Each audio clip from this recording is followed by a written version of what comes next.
یعنی وقتی اون زن نگاه میکند و اون زن به این مرد وقتی که قبول میشود، معقول میشود، این زمان میتواند که خواستگارهای خود روان کند. لیکن وقتی که کسی نباشد، خواه داملا باشد خواه غیر داملا باشد، وقتی دخترش را در یک جوان پیشنهاد میکند و اون جوان در وقتی که این دختر که معقول نباشد، جوان حق دارد که وی رد کند. میگوید که رحمت، تشکر زیاد، ما از شما منتدار، لیکن دختر شما بر من معقول نیست. این حقوق این جوان دارد. برای همین یگان جایی یعنی روسوزی هم ندارد، زیرا این یک حیات خیلی بردوام به همراه تو می باشد. وقتی از روز اول که در تو معقول که نباشد، برای تو زندگی دیگر لذیذ و شیرین نمیگذرد. خوشخبر برای همه شما، اویاکشای جمشید برای شما امکانیتی کلان میدهد. کجایی که سفر کردنی هستین، شما میتوانید که از خانه نبرآمده با طریق تلفن بلیط های ارزان را خریداری نمایید و اینچنین از نام شبکه حاجی میرزا گپ زنید، برای شما تخفیف کرده می شود. معلومات بیشتر بر رقم های روی اکران بوده تماس بگیرید. برای شما سفری خوب خواهانیم. داروخانه شفا فرما داروهای طبیعی را به شما پیشنهاد میکند. سامیون وان برای شخصانی که خراب هستند و میخواهند وزن گیرند. ام پلوس اپیمدیوم برای با قوت شدن، خوب کردن گردش خون، برای طولانی کردن همخوابگی. ماس پیگمنتو برای کسلی های پسریاز و سفید شوی پوست. بین داکس برای ریزانیدن کرم های معده و روده. مینوکسیدیل برای برآوردن ریش و موی سر. کرم فرانک برای دراز نمودن مهلت همخوابگی. ماسلا خیلبی برای ریزانیدن سنگ های گرده و تبابت آن. فات زورب برای کم کردن وزن زیادتی. السلام علیکم دوستان عزیز. آیا شما برای گذشتن از سرحد دشواری میکشید؟ مهلت حجت‌هایتان به آخر رسیده است. پس من برای شما خدمت رسانی شرکت نور محمد را پیشنهاد میکنم. با ماشین‌های نو و زمانوی، با باوری و اعتماد کامل، توسط رانندگان مرد و زن، شما را از منزل استقامتیتان تا خط سرحد برده برای عبور مرز مساعدت می نمایند. یادآور می شویم که اگر شما از نام شبکه حاجی میرزا مراجعت نمایید، برایتان تخفیف ارائه کرده می شود. رقم ها برای تماس: جمع 7 926 319 59 61. الحمدلله الذي ارسل رسوله بالهدى ودين الحق ليظهره على الدين كله ولو كره الكافرون، والصلاة والسلام على من ختم به النبي وعلى آله وصحبه ومن تبعهم بإحسان إلى يوم الدين. السلام علیکم و رحمت الله و برکاته.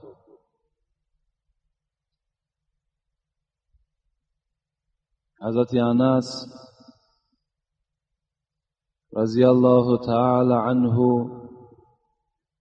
میگوید من 10 سال در خدمت رسول اکرم صلی الله علیه و سلم بودم. با رسول اکرم یک جایه بودم، با او خدمت میکردم، با او آب طهارت میدادم و حبیب خدا چنان یک فعل داشت که بار هم بر من نگفت که این کار تو خوب است یا ناخوب است، این کار را درست کردی یا نادرست کردی. چی یک اخلاق نمونه داشتند. و حضرت انس میگوید لکن اکثر وقت پیغمبر خدا را گوش می انداختم، دعا میکرد. چی دعا میکرد؟ دعا میکرد و پناه از عذاب قبر میکرد. از این خاطر من هم میخواهم پیش از آغاز صحبت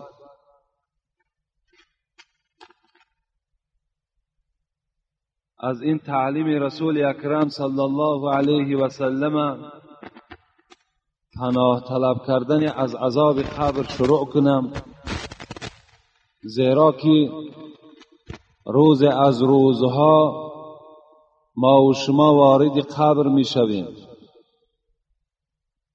و در قبر گفت رسول اکرم صلی الله علیه و سلم که فتنه های وجود دارد، حتی وسواس شیطان هم در قبر وجود دارد. از این خاطر دست به سوی پروردگار می برداریم و دعا میکنیم که خدای مهربان اولا سکرات مرگ را به تمام این قوم جمع ما خدای آسان بگردان و خدای مهربان کلمه های شهادت و طیبه را در حالت سکرات مرگ بر زبان ما رانده بگردان و خدای مهربان زمانی که ما را در قبر میگذارند قبر ما را به باغ از باغهای جنتت مبدل بگردان و قبرهای ما را پروردگارا منور بگردان و هر فتنه هایی که در داخل قبر ما هست خدایا با فضل خودت به حرمت این روز جمعه خدایا آن فتنه ها را دور بگردان و خدای مهربان گذشتگان ما را هم رحمت و مغفرت بگردان، قبرهای گذشتگان ما را هم پر نور بگردان، عذابها را از داخل آنها بیرون بگردان و خدایا بیماری هایی که هست همگی را شفای کامل و شفای عاجل نصیب بگردان. فرزند طلب هایی که در این قوم ما هست فرزندهای سالم و صالح خدا نصیبشان بگردان. مسافرهای ما را پروردگار صحت و سلامت به خاندان برسان. رهبران دولت ما را توفیقشان را پروردگار را رفیق بگردان و برای راست، برای عدل، برای خدا ترسی خداوندا هدایتشان کن و عمر دراز و تن صحت نصیبشان بگردان. آمین یا رب العالمین. جمعه پیشین ما با شما در دوام 1 ساعت سوال و جواب ها کردیم و این سوال و جواب های ما انجام نیافت و میخواهم که این جمعه هم این سوال های بیشماری که الحال باز باقی ماندگی هستند یک قسمت اونها را برای شما مختصرا جواب میگویم. السلام علیکم داملای محترم، من یکی از مخلصان شما میخواهم که به من مصلحت دهید. پدر یک دختری که از دهه خودمان هست به من گفت که فعل و رفتار تو به من معقول است، تو آدم نمازخوان هستی، بیا من دخترم را به تو میدهم، اما دختر به من معقول نیست. پدر دختر هم داملا هست، من چیکار کردم را نمیدانم. التماس داملای محترم به من یگان مصلحت دهید. البته رسول اکرم صلی الله علیه و سلم میفرماید هر یک نفری که میخواهد که یک زن را در نکاح خود درآورد پیش از نکاح حقوق دارد که به چهره آن زن نظر کند. یعنی وقتی اون زن نگاه میکند و اون زن به این مرد وقتی که قبول میشود، معقول میشود، این زمان میتواند که خواستگارهای خود روان کند. لیکن وقتی که کسی نباشد، خواه داملا باشد خواه غیر داملا باشد، وقتی دخترش را در یک جوان پیشنهاد میکند و اون جوان در وقتی که این دختر که معقول نباشد، جوان حق دارد که وی رد کند. میگوید که رحمت، تشکر زیاد، ما از شما منتدار، لیکن دختر شما بر من معقول نیست. این حقوق این جوان دارد. برای همین یگان جایی یعنی روسوزی هم ندارد، زیرا این یک حیات خیلی بردوام به همراه تو می باشد. وقتی از روز اول که در تو معقول که نباشد، برای تو زندگی دیگر لذیذ و شیرین نمیگذرد، زیرا وی در دل تو پسند نیست، در دل تو معقول نیست. لیکن جوان عزیز، من حدیثی از پیغمبر خدا را برای تو قرائت میکنم که پیغمبر خدا میگوید تنکح المرأة لأربع، شما دخترها را ای جوانها از 4 جهت میگیرید: لجمالها ولمالها ولحسبها ولدینها. شما دخترها را از 4 جهت اهمیت داده و در نکاح می‌دارید. اول، بسیار جوانهایی هستند که فقط جمالدار میکابند. بسیاری از جوانهایی هستند، دوم گفتم پیغمبر، که مالدار میکابند. بسیاری از جوانهایی هستند که دخترهای وظیفه‌دار را میکابند. برادرش وظیفه دارد، پدرش وظیفه دارد. و بسیاری از شما دیندارها را میکابد. یعنی از 4 جهت، خواه مالداری او، خواه جمالداری او، خواه وظیفه‌داری او، خواه دینداری او. لیکن معلم ما، سرور ما به ما و شما چی میگوید؟ فاظفر بذات دین تربت یداک. همه شما جوانها ده من مصلحت میدهم، گفت پیغمبر، که دیندار را بگیرین. زن دیندار را گرفتین برای شما خدمتگار میشوند و خاندان تو پربرکات میشوند. و اگر جمال داشته باشد و نماز نداشته باشد، جمال داشته باشد و از خدا نترسد، جمال داشته باشد و حیا نداشته باشد، جمال او برای تو چی منفعت میبخشد؟ اون جمال بعد 1 سال یا بعد نیم سال اون جمال از چهره وی دور می شود. جمال او ابدی در او وجود ندارد. مالداری هم مثل همین است. به دولت مناز و به محنت ملال. سعدی را خدا رحمت کند. انسان باید به دولتداری ننازد، به کمبغلی هم ننالد. میگه به دولت مناز و به محنت ملال، که این هر دو را زود از زوال. اینا زود هستند که یا آدم کمبغل به دولت می شود یا دولتدار کمبغل می شود. این تجربه حیاتی امروزه ما و شما برای ما و شما درس شد. یک کنایه بود در یک زمانها. هیچ بودگان هر کی شدند، هیچ بودند، امروز کس شدند. دولت نداشتند، دولتدار شدند. دولتدارها امروز بی دولت شدند. امروز ما و شما دیده ایستاده ایم. حضرت میگد همین است رسم سرای درشت، گه پشت زین و گه زین به پشت. این رسم سرای درشت، این سرای درشت، این دنیای بی عدل، این دنیایی که ما و شما داریم، این سرای درشت است. این حضرت سعدی میگوید که انا این قاعده دنیا همین است که گاه در پشت زین هستی، گاه زین در پشت تو هست. یعنی این دولتداری و مالداری شما ابدی نیست. برای همین اون مالداری را که ما و شما میگیریم، مال وی زود است که از دست او زوال میشود، میرود. وقتی وی کمبغل شد چیکار میکنی؟ باید که وی تو طلاق دهی، زیرا تو برای مالش وی گرفته بودی. ولی حسبها، پدری وی وظیفه داشت، برادرش وظیفه داشت، فردا فرمان برآمد از کار بیرونش کردند، باید وی تو طلاق دهی، زیرا مقصدی تو برای وظیفه داشتن برادری او بود، پدری او بود. دیگر وی برای تو محبوب نمی شود. از این خاطر تعلیم رسول اکرم گوش کن در کار. دیندار با ستر، با حیا، این برای ما و شما مبارک است. السلام علیکم داملای محترم. با عقیده بعضی اشخاصان میگویند که در مسجد از جانب چپ یا راست ایستادن نمازخوان از جهت ثواب یگان فرقیت دارد.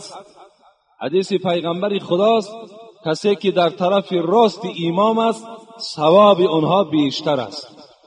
یعنی کسانی که اگر از این جانب می نشینند این جانب طرف راست امام است. اینجا رسول اکرم گفتند ثواب زیادتر است. در داخل مسجد از جانب چپ قامت گفتن یگان نقصان دارد؟ نه، باک ندارد. از هر جای مسجد اگر قامت برای نماز گویم باک ندارد. از هر جای قرآن، از هر جای مسجدم اگر قرآنم که خوانده شود باک ندارد. یک سوال دیگر آمده است که اگر از بین قوم یک کس قرآن خواند و پیش و پس وی آدمها باشد یگان زلال دارد؟ نه، زلال ندارد.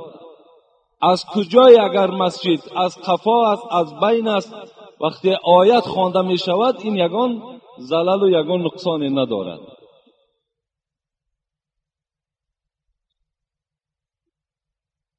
محترم حاجی میرزا، ما یکی از مخلصان شما از شهر دوشنبه فهمیدن می خواهیم که شعرهای عمر خیام در کدام موضوع نوشته شده است.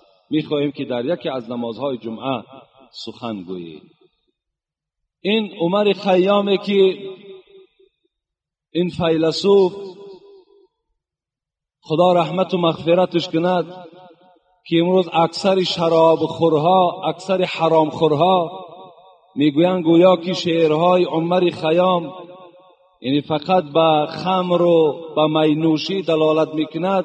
این البته به البته غلط است و خطا است. عمر خیام نفری هست که اولین همین جدول مندلیو میخونده ما و شما در مکتب از خیمیا. انا همین جدول مندلیو اولین خیمی که در روی دنیا عمر خیام است. کشفیات این از طرف عمر خیام شدگی است.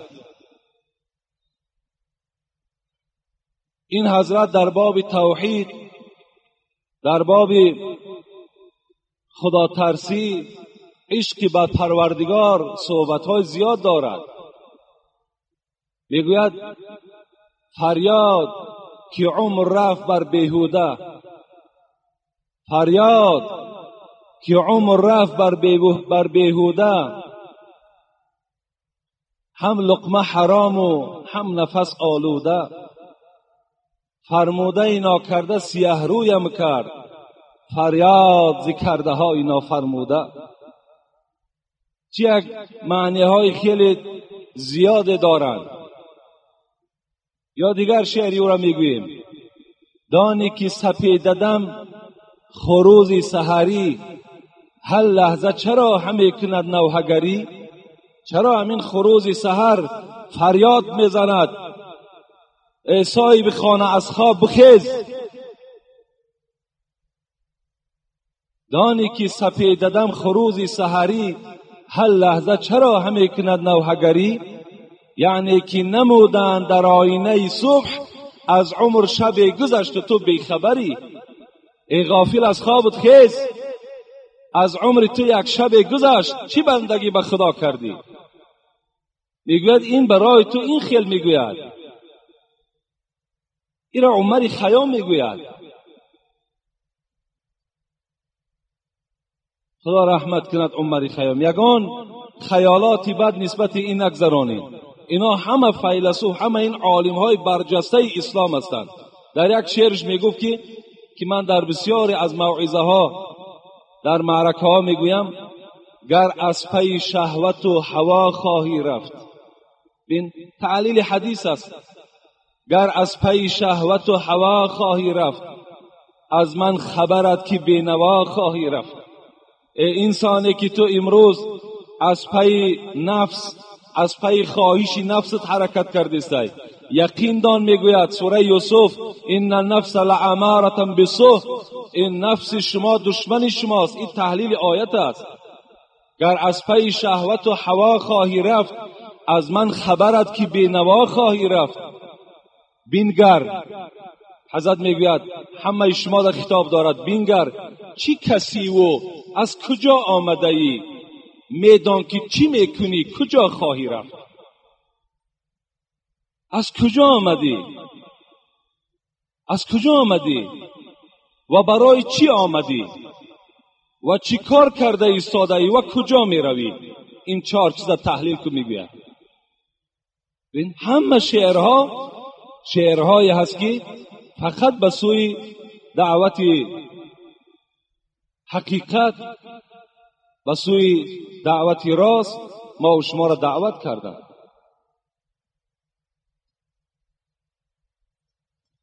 السلام علیکم و رحمت الله و برکاته. محترم حاجی میرزا، به سوالهای زیرین جواب گردانید.